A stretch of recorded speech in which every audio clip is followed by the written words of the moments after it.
Well, hi, everyone. Welcome to the Lawrence County Animal Hour. I'm Leanne Pettis with Friends of Lawrence County Animals, and we are so excited today. This is the first in our County Executive Candidate Series with County Executive David Morgan. Welcome. Thank you.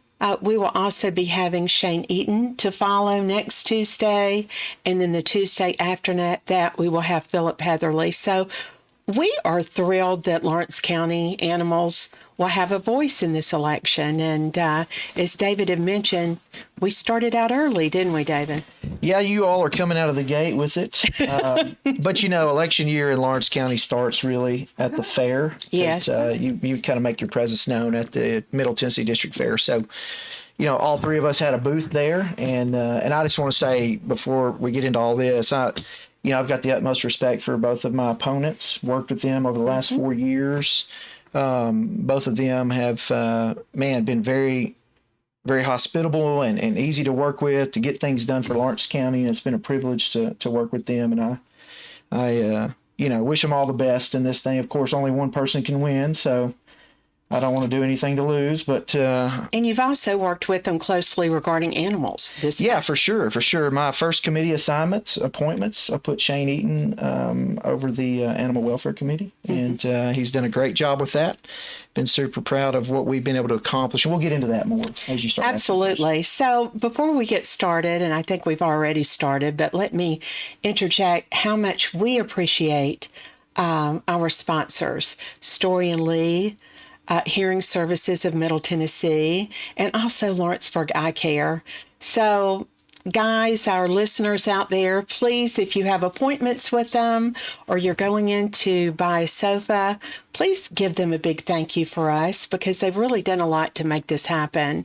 And we're here every week talking about what's going on with our animals and pulling in experts from the region to discuss all things animals. And I think it's really gone a long way, especially adopting our doggies at the shelter. And that brings me to Beth Keaton, also with Friends of Lawrence County Animals with FOLCA.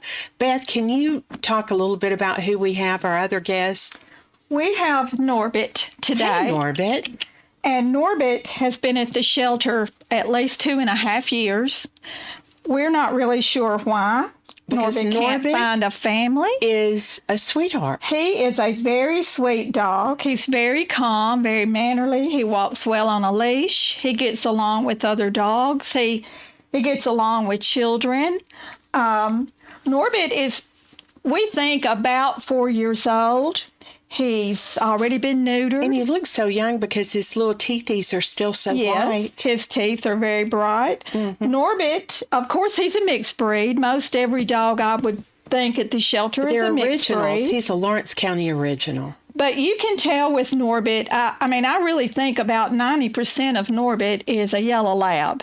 In fact, David said just a minute ago, I think his dad was a yellow lab. Yeah, he's got a liver-colored nose. Yes. It's actually, a liver-colored nose. I've never heard of that. Yeah. But yes, he does. Labradors, his little nose is such a pretty color. He's beautiful. And his eyes. His eyes match his nose. They're kind of this brown, reddish liver color. But Norbit... I would love to do a DNA test on Norbit. Well... I know he's mostly lab, but his little face, it's so animated and happy. We'll see what you are, Norbit. Well, he's really healthy looking, too, and I think that's a testimony to our shelter program. Absolutely. His coat is beautiful. His teeth are white.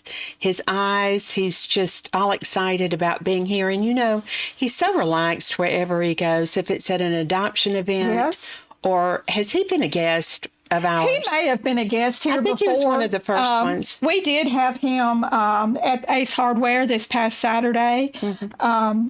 He handled himself very well.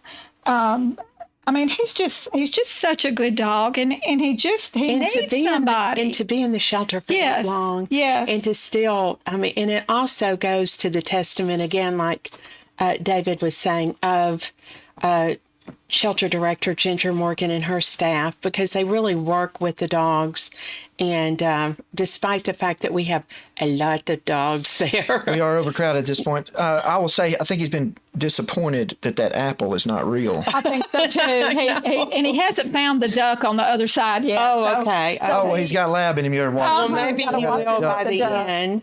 But and I will go ahead and say that there are a couple of ladies that are coming to the shelter now, and they're working with the animals. They're training the animals to to sit, to commands, all kinds of different commands.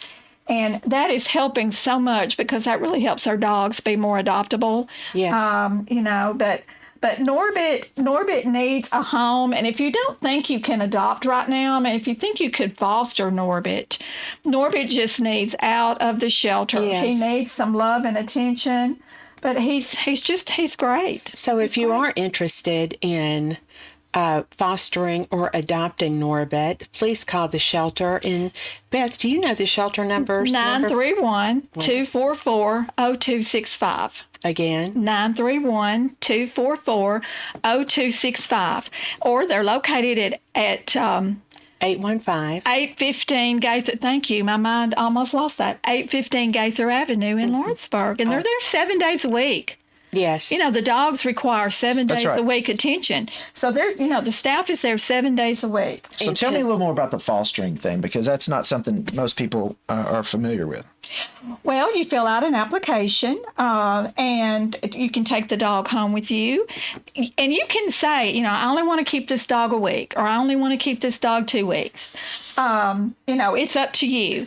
And I think sometimes, depending on the donations, there's maybe some food that goes home with you at that point.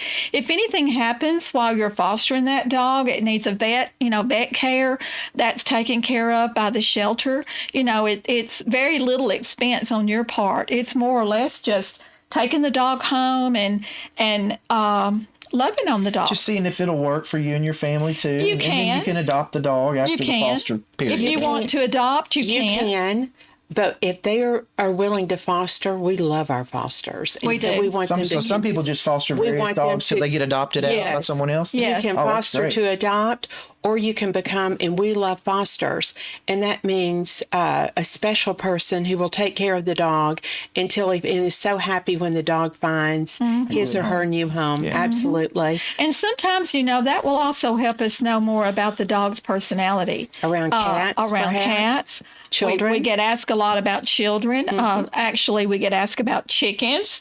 And there's no way for the shelter to know the answers to Right. that unless the dog actually goes and, is around those things. So, yeah, we love fosters. Absolutely. So, Beth, before we get back to our questions one more time, can you give the number for Norbit? Yes, Norbit, you can call 931-244-0265. And I've even got on my Norbit socks today. Oh, that's great. I thought I've got to wear my Norbit socks. Well, and every dog that comes into the shelter is assigned a name because, the dog can't tell us what its name is. So if you want Norbit, but you don't think Norbit is the best name for this beautiful dog, you can change his name. It usually takes about a week. He's very smart. It usually takes about a week for them to figure out, that you're calling them something different. I did that with my Gertrude.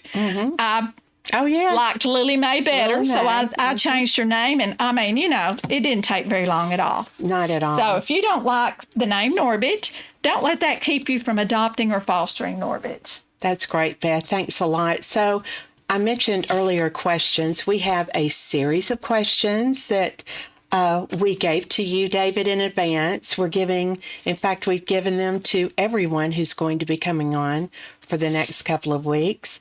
And so that's why I have this piece of paper. I think they're pretty in-depth questions. But I want to start off with, and so much has happened within your term. Can you kind of recap some of the advances that Lawrence County has made since you've been in office, I mean, David? just to stick to the animal. Yes, side of things. regarding Okay. animals. Yeah. So one of the privileges you have if you chair the commission, which I had the privilege to do that my first year, is that you set committees in order, and you set the members of the committees, the chairman, vice chair, et cetera, et cetera. And so the Animal Welfare Committee was one that I started working with early on because, when I first came into office, there was, listen, I don't call things problems. Years ago, I changed my terminology on that. I look at any kind of challenge, right? I look at challenges as opportunities to make things better. And so in the last 3 years in Lawrence County, I believe we have made incredible advances in our animal control policies, procedures, how we work with the city. In the last year, the county has assumed leadership of the animal shelter. That's something, the mayor and I and the city manager, Dick McKinley, have been working together on for a long time. We've had, we had various directors over the last 3 years since I've been in there. I think this is their third one. When I came in office, there was a contract with an outside agency to manage our animal shelter. Anyway, I believe we found the perfect person now, and it's become, now what's going on is our animal control facility shelter is under the oversight of the sheriff's department, which this is near and dear to my heart because I do feel like animal control challenges are something that law enforcement needs to be involved in because there's a lot of turmoil around animal control stuff. I mean, yes, there is. The majority of the overpopulation in our facility today is because of animal cruelty cases and various things like that where when someone gets busted for animal cruelty, and I know that's one of the questions later on, there'll be 10, 15 dogs, you'll have a couple different mama dogs with puppies and it just lifts the population of our shelter up a lot. So I can see, the city of Lawrenceburg has managed that shelter for years, but Leanne, Beth, I mean, the truth is every dog that's in that shelter is a county dog, a Lawrence County dog. Correct. Yes. Right. So it's not just Lawrenceburg dogs or Loretto dogs or Etheridge dogs or St. Joe dogs or Summertown dogs. Every dog, and that's what I talk to the commission about this all the time. Like, there's a reason why we have commissioners that represent the people in Lawrenceburg because the Lawrenceburgians are also Lawrence Countyans, right? Correct. And so every dog is a county dog. And so we have been able to, really increase the scope and the footprint of what we're able to do and how we work together with the cities to make that happen. For the first time in the history, I believe, from what I talked to Sheriff Myers about this morning, the first time in the history of Lawrence County, we have an animal control officer at the Sheriff's Department. Yes. Which that is great. And the reason why I said this is near and dear to my heart is, one of my best friends in life was senselessly murdered several years ago now. And he's a local icon hero, dirt track racer, Mark Fields, and friend of mine. Our kids grown up together. We coached ball together, went to school together. And it all started from a dispute over an animal. And those kind of situations, people may think, oh, it's just animals. Oh, it's just a dog or it's just a cat. Or, because I grew up watching Tom and Jerry. It's just normal to see cats and dogs. But those situations can escalate in a moment because people love their animals and their family members. They are family members and people, and all of a sudden, next thing you know, based on the volatility of someone, even their mental health situation, you never know what you're dealing with in that situation. Yes. So having an animal control officer is a huge benefit for our county. I'm proud that we've been able to do that in my first term. And I believe he just came back from Chattanooga. He did. He's been in training. That's excellent. That's great. I understand it was a great conference. I think Ginger also went with him because there were things for a shelter director to be involved with as well. So I understand it was a great week. So that's great. You had kind of alluded a little bit about this, but what role do you believe county government should play in animal welfare? So one thing we can't do is pretend like it's someone else's challenge to deal with, right? So as elected officials, we have 18 commissioners, we have one county executive. Our responsibility is to appropriate funds in this county to go toward the needs in this county. And so animal control is by far one of the most important things, in my opinion, in this county for us to deal with as county government. Yes, we do. Yes, we fund schools, we fund roads, we fund, and we fund security for our county. And the sheriff's department, Sheriff John Myers has done an incredible job, and I've enjoyed working alongside of him. But he gets what I came to realize when I came in was I did not understand fully how many calls our sheriff's department gets on a regular basis for animal control issues. And these things spin into domestic violence. I mean, all kind of things, neighbor against neighbor kind of stuff. So it was imperative for me to say, hey, look, John, let's sit down. What's it going to cost us to put together a program where we have an ACO? And part of John's vision was, hey, look, we need to have this animal control facility underneath the management of the sheriff's department to make it more full county encompassing, as opposed to,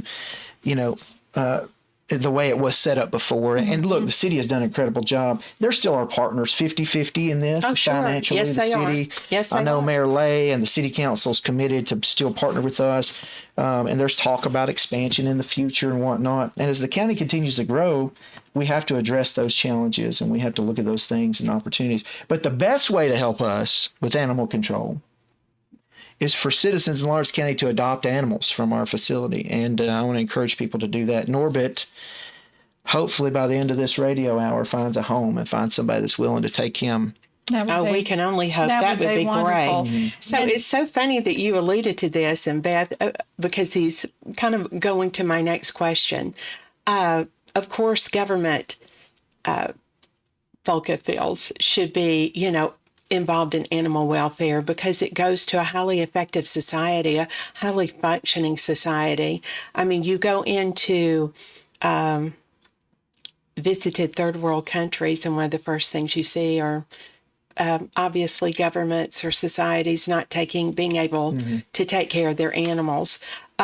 We can go on about, we mentioned safety and security. It touches so many different aspects of a highly functioning society. And it is a huge safety issue. Stray animals are a safety issue. Well, you even think about highway situation. It's dangerous. Yes. If you got a bunch of animals. My dad had a stroke 2012, and we were in the hospital, in a rehab hospital in Nashville. And the gentleman next to my dad in his room had an accident with an animal in the road, unfortunately. But, I mean, it broke this guy's leg, his hip. I mean, all these things because he took evasive action. And again, it was people that just didn't have their animals under control or whatever the situation may have been. And I know there are unfortunate things that happen all the time with that. But Well, and another aspect, too, is disease. If an animal's not being taken care of, that you have to worry about diseases, rabies. You have to, if an animal's not being vaccinated. I mean, it's a safety. It's a safety health issue. Health, safety and security. Yes. It's an economic and development issue. Mayor Lay has mentioned several times, and you've probably heard this too, companies coming in to Lawrence County, one of the first things that they ask, because they don't want their employees to be moving here and being inundated with stray animals and having to take those on. Now, I realize, and I hope the community realizes that, it can't be perfect overnight. It's just something incrementally that, even more than incrementally, we are really making great leaps in a short amount of time, but it is going to take time. Well, something y'all have heard me say before is, my dad used to tell me this growing up, and I've heard it used elsewhere, but that change is inevitable, but progress is optional. And change is a train that's coming. As much as we, may not want things to change or whatever, I think change is progressive if and when, and only when, we manage it well. And so I always say it's a train that's coming, but we have the ability to control the rails, right? And the rails are what is affordable. What can we do without raising taxes, without reasonable? Pushing our people harder financially? We don't want to do that, but let's take our resources that we do have. That's one rail, and let's use that conservatively and ethically and the way it should be. And then the other rail is what's right. What's right? So just do the right thing. You don't have to worry about other things in your life. And so his dad always told me that, look, when's the right time to do the right thing, son? My answer always had to be right now. Right now. It's like, right now, right now. And then, and so inevitably that would come before he would tell me to do something else, right? Yes, So then go mow the yard. Yes, I love it. So, but anyway, learned a lot from my dad, still learning a lot from dad. But yeah, that's the two rails, right? Is what can we afford, what's reasonable, and what is right. And, we have a responsibility as just people, as human beings, in our role on this planet to take care of and care for the animals that are around us. Your answers always go to the next. It's like it's a flow. But what do you feel is the community's responsibility regarding animal welfare? Because it is something that was not created overnight. Right. And so it's going to take, we say everyone, volunteers. What do you feel like the community's role is regarding animal welfare? How can the community play? Well, here's the thing that's about government, and then I'm going to relate that to the community. Okay, so a lot of times government has to step in when the community stops stepping up. Okay, and so you can look historically in American culture, government has been deferred to fix a challenge or a problem, right?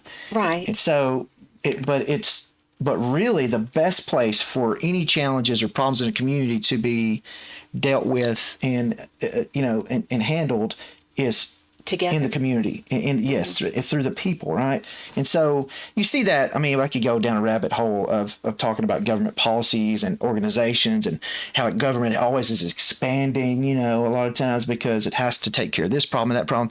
But if people in the community would just all be a part of this story and help, one is take care of your own animals, for one. Take care of your own animals, okay? Look, it's a challenge, okay? I grew up with 5 siblings. We had dogs and cats, and but the 80s were different than the 2020s, okay? We have a lot of dogs ourselves right now, my family. We have 5 dogs, and so, but I have 5 children, and my wife and I, we seem to be able to manage them pretty good. But everybody should be responsible for their own animals, for one. What do you do with that? Make sure they're spayed and neutered. Like, that is something that you may have some fundamental issue with that, okay? It may be the case, and I joke around about that as a man. Like, I just have a fundamental issue with that. But, you need to, that's the right thing to do. It is the right thing. She just rolled her eyes. I don't know if you can see that. I don't know if you can see that on camera. I knew I'd get a good response. I'm trying. But He's trying to think, what am I going to say to that? But yeah, personal responsibility, spaying and neutering. I'm a believer, okay? I'm a believer in that. People don't need to let their animals just have multiple litters of kittens or dogs. And the good news is we now have a program that can help with that for those who need it. Well, and that kind of goes back to what's government's role. Government's role. Look, we just gave another $10,000. The county commission did. Yes, you did. To FOLCA for a spay and neuter clinic, and every dime. If you don't know this, maybe you don't have the money to pay. I don't know what it costs to go get a dog spayed and neutered if you don't have. It depends on the weight. It depends on a lot of things. $150, $200. Oh, absolutely. Maybe? Yes. And it's a lot of money, y'all. If it's a large dog, yes. it's $200. Even more. Okay. Yeah, because I had my Anatolian Shepherd at the farm done. I think it was about $200. But anyway, so if you don't have the money to do that, you still need to be responsible for your dog. So you can apply through FOLCA to get a credit, a sponsorship, right? And you have to give them some information, but they will, I don't think they pay 100%, but they pay a percentage of the cost of getting that done. So that's a huge, and the county commission's helping fund some of that. And some people say, well, we don't need tax dollars going to dogs or whatever. You get the naysayers on every side of the coin in politics. But here's the deal. If we don't, what's the old saying? An ounce of prevention is worth a pound of cure. Yes. So if we don't go out here yes. and spend a little money on the front end, we're going to be spending 10 times that amount of money on the back end at the shelter. Yes. Feeding dogs. Norbert, for instance. Look, I'm glad he's had the chance to live life, though, okay? Yes. But at the same time, we've had to feed him for 2.5 years. We had to pay staff to bathe him, to take care of him. Volunteers are showing up to take care of him. Yes. He's had vaccinations. Yeah, all of that, vet care, all that kind of stuff. So think about it. If a little bit of ounce of prevention, much as Norbert, please forgive me for saying this, because you deserve to live. But anyway, you know what I'm saying? Look, he's giving me. Is he talking to me? You know how dogs give you that one eyebrow up every now and then? That's what he's doing. But anyway, so that's one of the things, and that we could just overlap all that stuff really. But what is the community's responsibility? Talk about it too, like inform your neighbors and get involved, volunteer. Like we need people to volunteer at the shelter to come and walk dogs. Yes. You know, I was fortunate enough a few years ago to be a part of a team of people that started Eight Oaks Recovery Program, which is it's a 501c3 nonprofit organization that does substance abuse treatment and vocational training for people that have struggled with those things. And so we have court-appointed people here in our program. We have individual people that come. But one of the things that some of our guys get the chance to do, and they just love it, they look forward to it, is going out to the shelter, helping work around the shelter, walking dogs. Very therapeutic. It's therapeutic. Yeah, Yes. it's exactly right. It is very therapeutic. And it's not just good for those guys, it's good for the dogs. And I would say this to anybody, like if you're struggling, with isolation or depression or things of that nature, man, go out to the shelter, get a dog out in the dog playground, play with that dog, throw a ball, walk that dog, get some fresh air. All of that will help you Absolutely. in life. And so I could go on and on about all the different benefits Well, to it. it's funny that you mentioned, of course, Eight Oaks. And then, of course, we've been talking about the shelter, too. Now, we have always a list of things that we want to do. It does not happen as quickly as we like because we've got to prioritize. But one of the things that we want to do is really start a fostering program for people who are going into the shelter or people who are going into Eight Oaks or maybe some other type of organization short term that they are unable to bring their dog with them. And so they can rest assured knowing that their dog is going to be well taken care of and could make the difference on whether or not they're going to enter a facility. Wow, that's great. So you got a plan for that? We certainly do. Well, you said you always got a list of things you're trying to accomplish. Yes. Well, I've learned that visionary people Yes. always have more to accomplish than they can ever accomplish in their lifetime. Yes. And the thing I hate to hear from anybody is we're doing it this way because we've always done it this way. Yes. And I think the day you stop having a list of things to accomplish in life is the day you really start dying. Oh, and I don't think it's based on your age at all. Then we're going to live for a very long time. No, think about it, even after you breathe your last breath, Yes. your vision will live on, right? will live on. So Absolutely.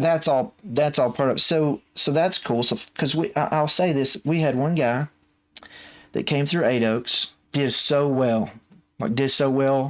He was in his early 50s, looked like he was 65. He had been just through the ringer with drug addiction and all this for years.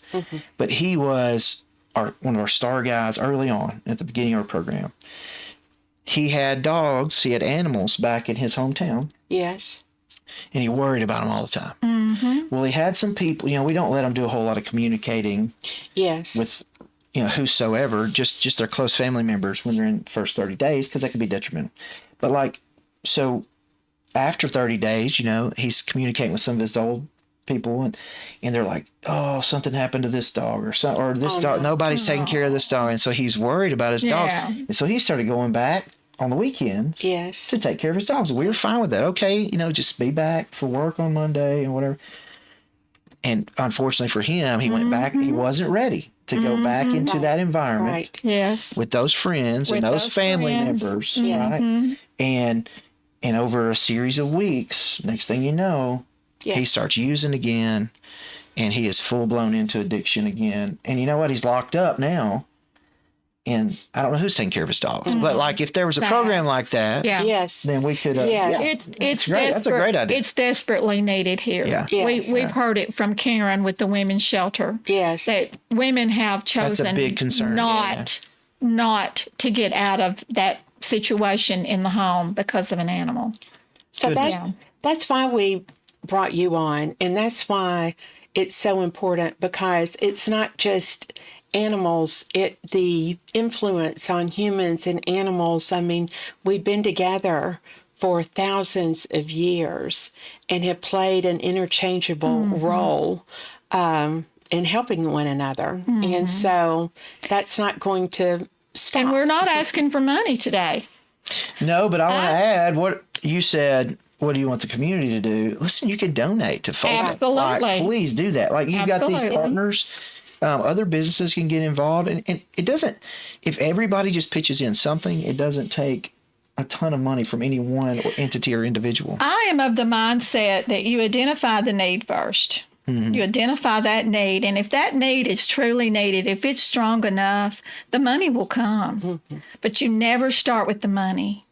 That'll kill it every time. No, you got to have vision, and Yes. with vision comes provision, right? The word provision or to provide is based upon vision. Like if there's vision for something, a need, then the provision will come, and it always follows vision. And y'all have vision. Ginger Morgan, of course, it's a little close to the vest for me. She is my dad's baby sister, but Yes. the city hired her, Not knowing, a few right? years Not ago. knowing that she was even related to you. At the time, right? yeah, She right. has very strong And credentials. so, Yes. coming from Memphis, running the Humane Society there for years, raising a ton of money over there. All I've ever known from my aunt is her whole life's been about dogs and animals in general. And her she's published in national magazines with Pete, which was her big story dog, and Pete's Right. Treats. She started organic. So I never knew you needed organic dog treats. Of Oh, course, yes. leave it to Aunt Ginger to figure all that She's out. doing a great job, David. We're very impressed with her. Yeah, what super she's doing proud at of the that. shelter. Absolutely. Hey, it's hard work out there, though. I'll say that it's not a glam job. Okay, it is at some days, but like it's boots on the ground. It's getting with it out there every day. It is. Yeah. Taking Yes. care of animals. Yes. And all the She's volunteers that are showing She's up. lost weight since she was hired out there. I think we She has. We're need gonna to have do to- less visioning And and she's go out really there. like, yeah. Well, I took her to eat Mexican food the other day, so maybe we can take her and get Yeah. her. Thinking Yes, yes. But like volunteers are helping a ton. Yes. And for the first time, I'm just going to be honest about this. For the first time since I've been in office, it seems like there is such a hospitable environment for volunteers out there. Oh, yes. And look, I know it's a stressful environment, and you hear this, you hear that. It was but like, a new environment. You're opening it up to the county. Yeah. There was a road that had to be traveled before we yeah. get to the promised Well, land. even people from your part of the county and northern part of the county, forever.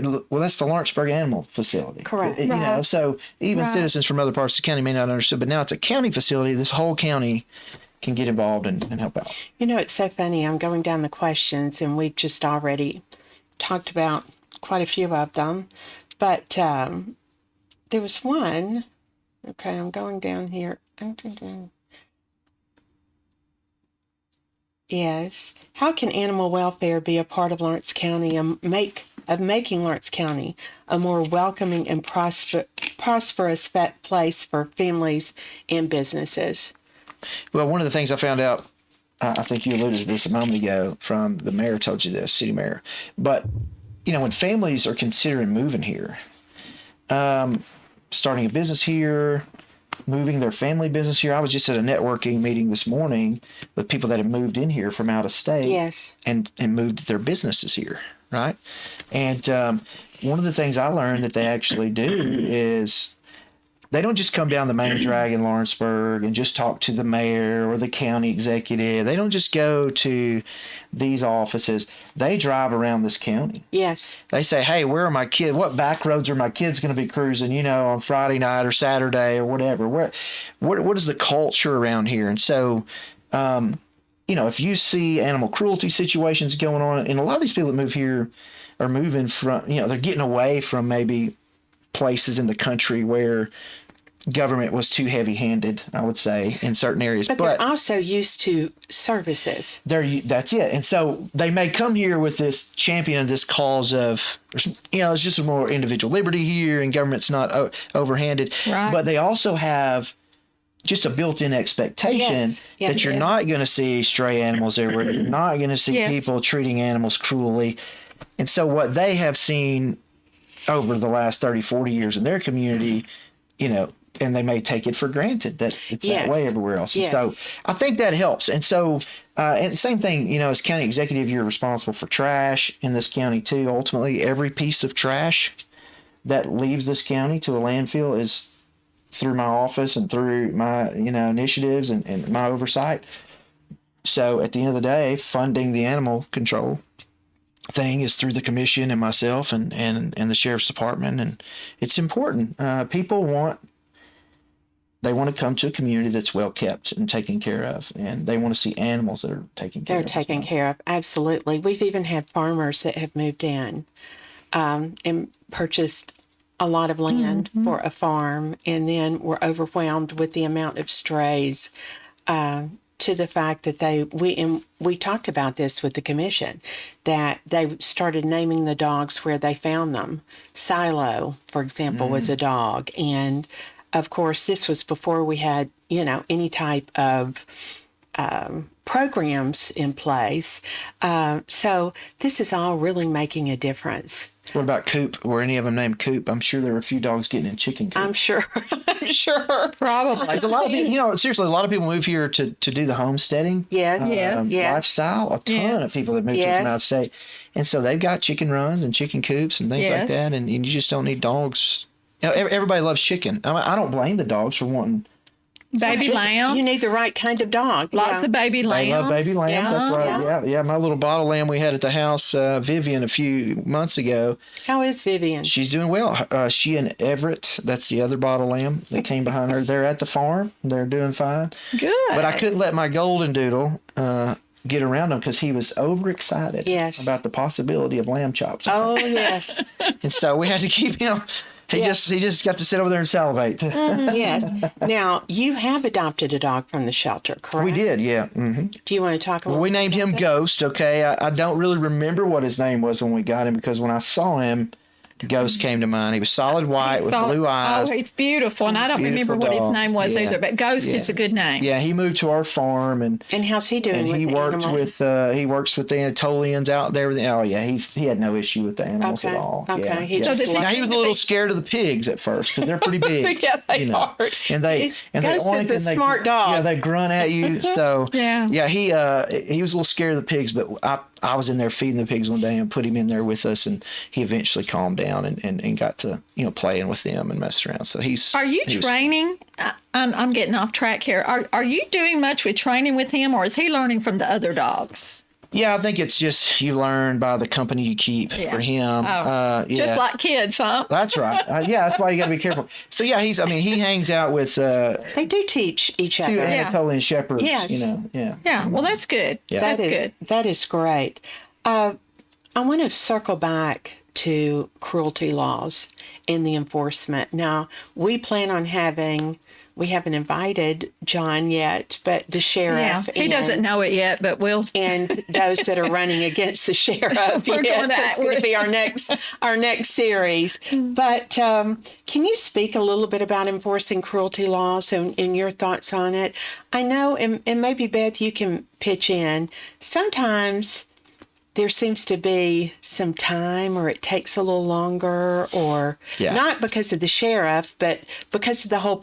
Definitely not. It's the justice system. It gets backed up. Yes. So okay, there's a lot I could say about that. So, first of all, it's a huge team of people that are responsible for the case, the animal cruelty case. So it starts with a call from a neighbor. Okay, again, what can you do as a citizen to help with the animal control issues in our county? Tell somebody, and people are like, well, we don't want to be a tattletale. Well, we are called, I think, by God to love God and love our neighbor as ourselves. And so some neighbors, which you may not know even with some neighbors, maybe an elderly person that does not have the money, but they have the heart. Yes. To take care of animals. Absolutely. And they may have taken care of those animals just fine until they had a heart attack or had a stroke or had this happen or developed dementia or Alzheimer's. And now, it's turning into a cruelty case because they can't take care of the animal. And again, that goes to the whole process. So the sheriff's department has to be called. You have to call. And you have to let somebody know if a neighbor, someone is overrun with too many animals, various things. And then it hits the system, and that's the challenge for all of us. And the judges, hey, you're going to have judges running for office. Maybe get judges in here and talk about it. So, here's the thing about judges, y'all, is that they're seeing drug cases. They're seeing domestic violence cases. They're seeing, robberies and murders and all these kind of things. And sometimes animal cruelty just going to be real. There's just so much they're seeing. Sometimes animal cruelty Does not rise. maybe. top. I'm not going to speak for the judges. I know they all care about it, but they're overwhelmed with all the rest, Yes. right? Yes. So if it was, a 10 to, it's probably 100 to 1, right? I would say all the other human issues, Right. Yes. and then you got one animal cruelty case, right? Thank goodness. I think last year we may have had 3 or 4, which is a lot to me. We've for had Lawrence the County. most I've ever seen since I've been in office last Yes. year. But what that does is yield dogs. And here's what happens. So you got to deal with the cruelty from the jump. So when the sheriff's department shows up, the cruelty has to be dealt with. So those dogs have to be removed from the house. Yes. And they go, And they go to our shelter. yes, they do. But now the person has to be tried. It has to go through the whole process. They've got a right to get an attorney. There's a period of time before they go before the judge. And so it takes time. So we'll have animals in our shelter for a month, 2 months, 3 months, 4 months, 6 months, a year. Yes. And the case hasn't been settled yet, right? Yes. And most of the time, those people are never going to get those dogs back. Right. But we cannot adopt them out. Right. We can't move them on Right. to other places up north that Correct. want dogs to be able to adopt out in bigger cities. We can't move those dogs until that case is closed, right? Right. So that's a challenge. But Or unless they surrender, and that's my understanding. they can sign off on that. When the case is pretty cut and dried, you've really messed up here, you can surrender those animals to be adopted out. Well, which is something that we discussed about. Again, it's on our list, and it was requested by law enforcement approaching our organization to organize a group that, much like Mothers Against Drunk Driving, but to sit through the court cases and become more Court advocates court for the advocates. animals. Yes, Yeah. yes, absolutely, and for the process, Well, we have yeah, a- and the the shelter, process. Yeah. and for the shelter act. Right. and understanding Right. that helps you. And look, we're all on the same team here at the end of the day when it's trying to solve these challenges we have in Lawrence County. And so Right. developing an organization like that would be great. We had a guy the other day, 2 weeks ago, that was squatting on county property. And squatting, I'm talking about he had a camper there, he had like two or three vehicles there, just showed up on one of our vacant pieces of property, and they had about 12 dogs. Oh wow! Okay. So I call the sheriff. They send some people out there. Well, lo and behold, the woman that was with him had warrants. So she goes to jail. So here he is with these dogs. Well, again, something I didn't talk about earlier with our partnership with the city is, since the county took over the animal shelter management, the city hired an animal control officer, which is great. We used to have one. Yes. And she retired, but now we've got it. So y'all, I think for like the last 2 years, when did she retire? Or maybe my first year, right middle of my first year in office. Oh yeah, it's been a while. It's been a long time. It's been a long time since we've had an animal. So now we've got an control animal control officer for Lawrenceburg. We got one for Correct. the county. So that helps. So Chloe, the ACO for Lawrenceburg, shows up out there, and they had already been monitoring this couple. And I think there had been an animal cruelty investigation done by the county when these Okay. people were in Etheridge, and so the dogs were healthy. Okay, they looked good. They were eating good. They had too many dogs, in my opinion. But of course, there's no Right. law behind how many dogs you can have. Right. But but what I'm saying is I'm thankful that the county and the city work together to help those people. And you know what? Those people were struggling. Okay, let's just be real. They were struggling in life, had some problems, some challenges of their own, needed a place to stay and live. We helped them find a permanent place to park their camper That's and to be good. able to live. But they were just in lieu of. Do they kinda- still have the dogs? They do. And I think she's back with him now, and they're taking care of. One thing that we have learned through all of our research and just gathering data, a lot of people, most people love their dogs. Most people don't intend to become hoarders. But it happens because maybe they didn't get, maybe one of the strays had 10 puppies. Yes. Well, what am I going to do with these 10 puppies? Yeah. And then those puppies start having puppies. And the next thing you know, I've got 12 dogs. Well, they're or I've keeping got 24 them. dogs. They're keeping them, and they're not taking them down a back road somewhere and letting them go. Right. Yes. They're right. keeping them. Yeah. And I would say this, like in this couple, for instance, struggled with some things, obviously with warrants and various reasons, and I'm not going to get into all those details. But I am going to say animals bring a certain amount of joy to people's lives, Absolutely. and it doesn't matter. So people can be going through struggles in their life with substance abuse or whatever. Okay, neglect, abandonment, abuse. Right? Maybe they've been abused. A bad mama. But right. So many people. I mean, just It's all the time. being on the board at Kids Place for as long as I was. It's, abuse is no respecter of persons, and you know that from working with the shelter and care and Yes. success and all that they do. Yes. But people find joy from their animals. I love it when my little badger jumps up in my lap and loves on me, and my wife can't stand for him to be in my bed. She says, "There's one place he can't be in this house. It's in my bed." And I said, "Okay, well, Badger, don't get me in trouble. Here she comes. Get out." Well, it's because our dogs love us unconditionally. They love us when we're You're right about we're that. not in a good mood. They still love us. They're always happy to see us when we get home. Absolutely. Yes, All right, yes. well, we're running out of time, so we've got about 10 minutes, and we better get on with another question. I guess. Yes, well, I keep, we We're kind just of kind of rolling naturally, into we're it, kind aren't of we? rolling it into Y'all, one. I'm a talker, so you got to talk. That is great. How do you think we should keep the public informed and involved in decisions about the shelter and animal policies? Well, a big part of that is, you guys are doing a great job on social media with FOLCA in our animal facility and the management there. Ginger and the Sheriff's Department, they're always adding new elements of exposure, which I think is good. Coming to these community events this that you guys are program. doing is good. This program right here is huge.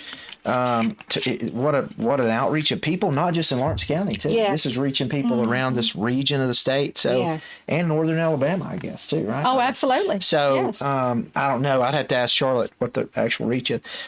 So all of those things are important to get the message out. When you guys, so like our church does a few outreach things, and folk always sets up there.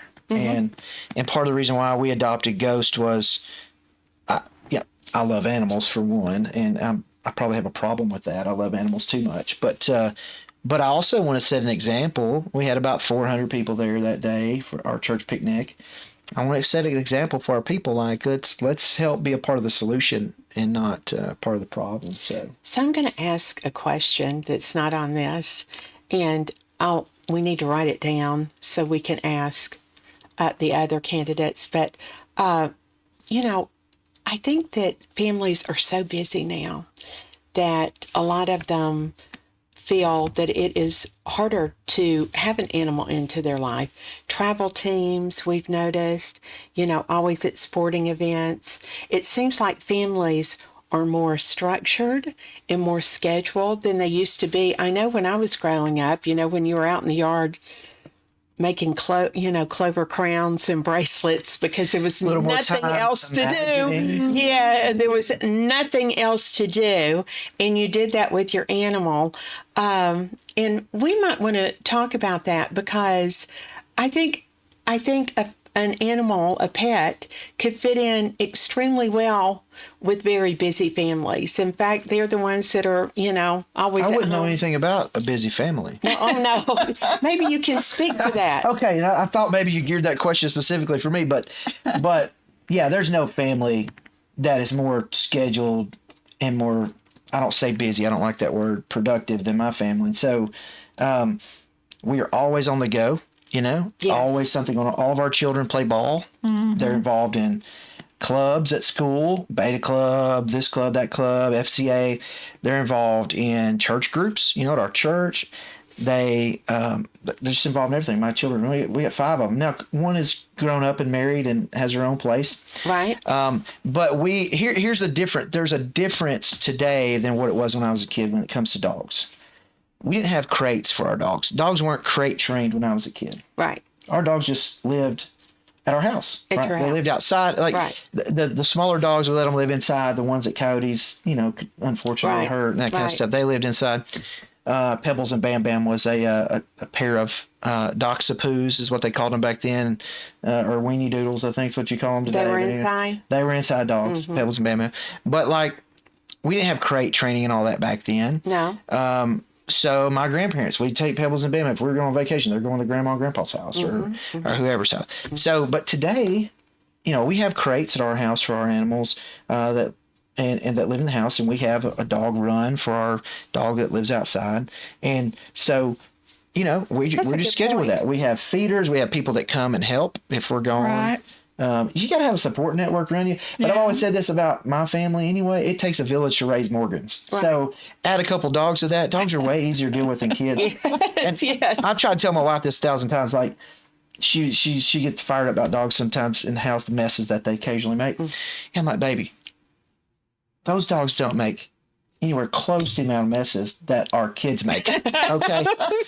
And so I'm always defending the dogs. You're defending the four-legged guy. Well, it sounds to me in your very busy family that your animals too have become more structured.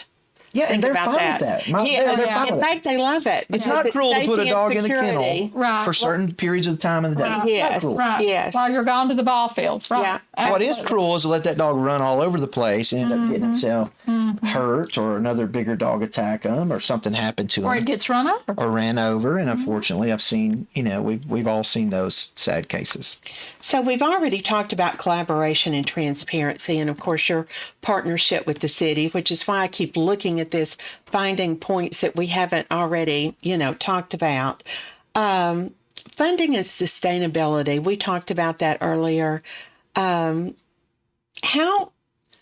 How would you ensure that our current animal programs are sustainable and not the first to be cut when budgets become really tight? Yeah, I remember reading that question over the weekend. So I would say part of the strategy for that is when we move that under the sheriff's department's budget, there's a thing called maintenance of effort. Okay. And when it comes to staffing, costs, and various things like that in county government. So unless Sheriff Myers signed off on a budget cut to staffing costs at the animal control facility, it can't happen legally. Okay. So we can't take back from him Okay. what we've given him. Okay. So that's one of the pieces of the puzzle, okay, strategically speaking. Now, that's just staffing costs. So I know a lot of the costs of the shelters, food, and Yes. various other things. And so the city still partners with us on that. How can we ensure that? You have to keep a good, active, There's a second page. talking relationship with the city and the city councilmen, all that, to preserve their 50% contribution to the cost.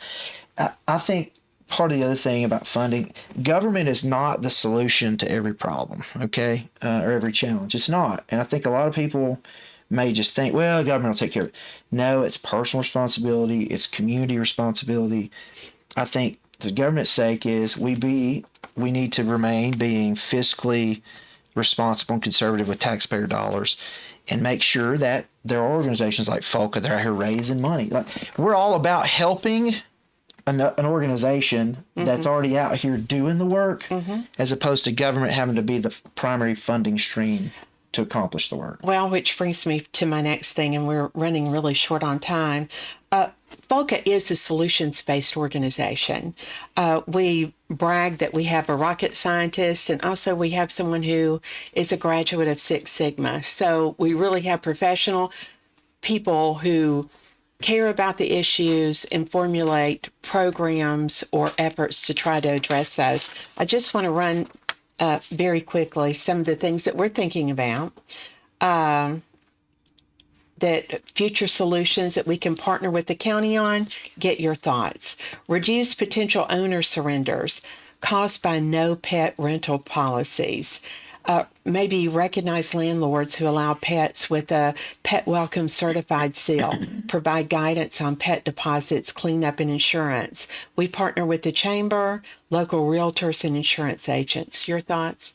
Yeah, I saw that in the questions. I think if I'm, as a former person who had rental property, like, it would have been good for me to be able to market, as I'm putting that out there for my property to be rented, that, hey, we're pet friendly and we're working, we work with FOLCA, blah, blah, blah, blah, blah. Because then all the programs that FOLCA has in place, that our county shelter has in place, could have been available to those people as well. And so you're handing them a pamphlet when they're, when they're moving in. It says, hey, we know you have an animal. Here's pet deposit. But, like, there's also spay and neuter services. Yes. There's also this and that, At one time, we had more rental property that seemed to be pet friendly. You just paid a deposit for that pet as Right. well. That's true. A lot of But landlords. now it seems like most of the landlords are just zero. So that is something, zero animal pet friendly. So we have 41 seconds. Licensing requirement. Issue a license for every owned dog or cat residing in Lawrence County. And the fee can go to animal-based programs like microchipping, spaying, neutering, shelter animals. Your thoughts? Well, any kind of fee that you add to the population, of course, is going to get. Can we run over?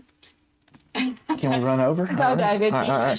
So I think you have to look at and see what other communities, and I know this comes from, I think, from other cities that have been doing this, and it helps fund some of the costs. Mm-hmm. I think people that own a dog, I own 5 dogs, I would not mind personally to pay a little extra money to register my animal when I get their vaccinations and various things like that. It's another couple dollars or something. So we can something we deal. can maybe talk about in the future. I know there's on been our some wish conversation. list.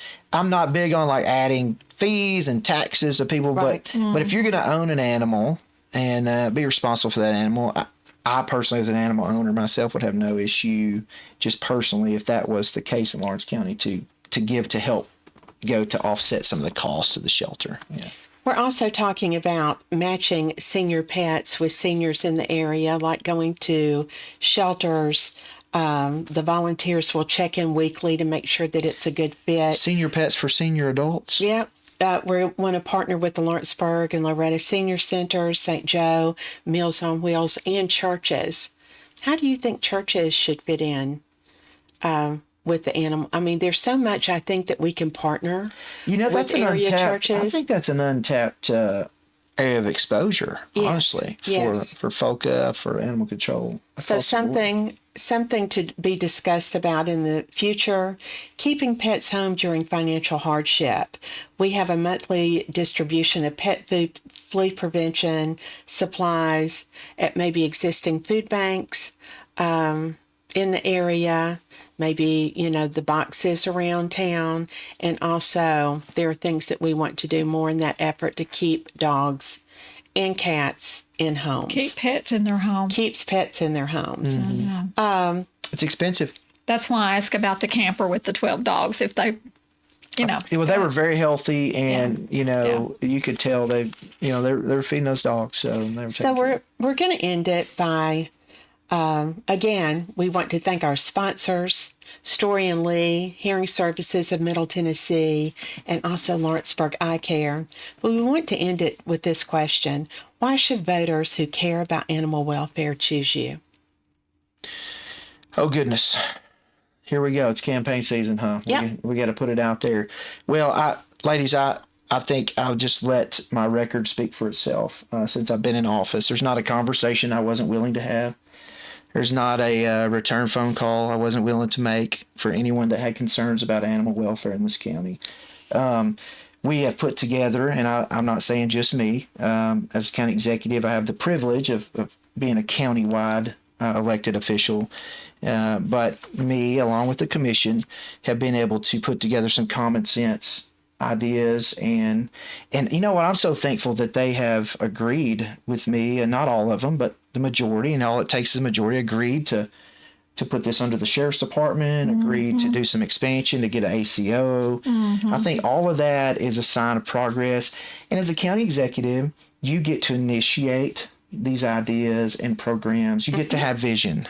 Now, does all that vision come to pass all the time? Not all the time, but I would argue in my short 3 years in politics, that I can say I've been so blessed with this county commission. There's not much I can say that they haven't jumped on board with to get done, because again, I try to surround myself with people that are way smarter than me, kind of like today. And if I'm the smartest person, if I'm the smartest person in the room, I'm in the wrong room, right? So correct. As a leader, you put people around the table that can help you come up, people that are passionate about what they're doing, that Yes. are experts Have done in what the they're research, doing, right. have done the research. I'm not going to pretend like I have the answers to all these things. And so that's just the way I lead. And if I'm campaigning right now, I'm going to say this: it's not all about me. It's not all about my intelligence level, ability, education level, even though I've gone out of my way to learn my job and to do the things I'm doing and even to get further educated since I've been in office. But like, it's about putting the people around the table that God has given us right here in Lawrence County that have a passion and a burden and a calling on their life to help with the challenges we have. And we've got the people. We don't have to, it doesn't have to be on me. Absolutely. So that's just kind of where I'm at. And I would love to have the opportunity to keep doing that. It'd be great. Well, thank you so much. I can't tell you how much we appreciate you being here. County Executive David Morgan, and next week we have Commission Chair Shane Eaton, and then the following week, Commissioner Philip Heatherly. So it's going to be an exciting series. We're thrilled about it, and we're also thrilled that Lawrence County Animals have a voice in this year's election. So thank you for being with us. Thank we appreciate you. it. You're welcome. Yeah. It's an honor to be here, ladies. Thank you. Bless y'all. Thank you. Yeah.